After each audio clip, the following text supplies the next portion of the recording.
Today's Doodle, illustrated by Trinidad and Tobago-based artist Nicholas Huggins, celebrates the steelpan, a percussion instrument made of metal, created and influenced by Trinbagonians. It's the only acoustic instrument invented in the 20th century, but has origins dating back to the 1700s. It was a staple during Carnival in Canboulay, the annual harvest festival celebrated in Trinidad, and is still used in contemporary music. On this day in 1951, the Trinidad All-Steel Pan Percussion Orchestra, TASPO, performed at the Festival of Britain, introducing the steel pan and a new music genre to the world. When enslaved Africans were brought to Trinidad by colonialists in the 1700s, they brought over their African heritage and traditions of rhythmic drumming with them. When slavery was abolished between 1834 and 1838, Trinidadians joined in on carnival festivities with their drums. However, in 1877, government officials banned their drumming because they feared that the drumming would be used to send messages that would inspire rebellion. In protest to this ban,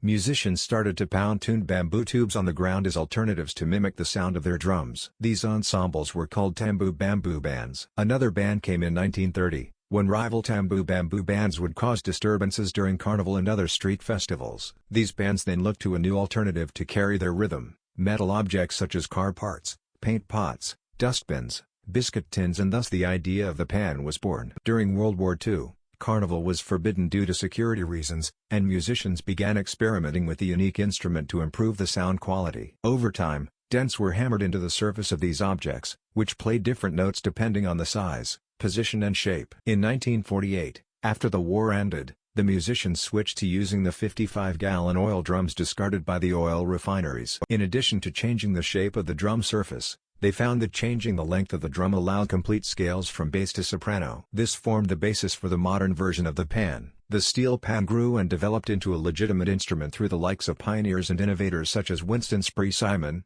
Ellie Minette, Anthony Williams, and Bertie Marshall. Many of their innovations and techniques are still used today. The steel pan is now the national instrument of Trinidad and Tobago, and is a source of great pride and true resilience for its citizens. Once played strictly in depressed areas of society, steel pans are now enjoyed in concert halls like Royal Albert Hall, Carnegie Hall, the Kennedy Center and more. Whether in the UK or Japan, Senegal or the States, the steel pan is an internationally recognized instrument that reminds listeners of its island origins. Guest artist Q&A with Nicholas Huggins. Today's Doodle was illustrated by Trinidad and Tobago-based guest artist Nicholas Huggins. Below, he shares his thoughts behind the making of this Doodle Q. Why was this topic meaningful to you personally?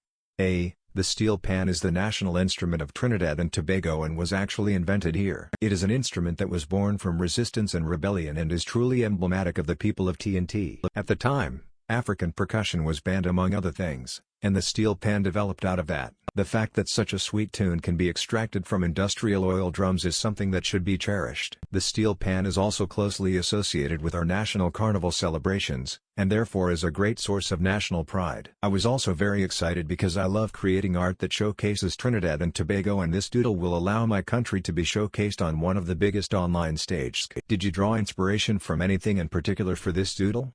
A. I drew inspiration from the early innovators behind the story of the steel pan. Without them, there is no pan in the landscape of Trinidad and Tobago, and the entire world in fact, would be much different. These early pan men like Winston Spree-Simon and Ellie Minette are inspiring for any Trinbagonian. What message do you hope people take away from your doodle?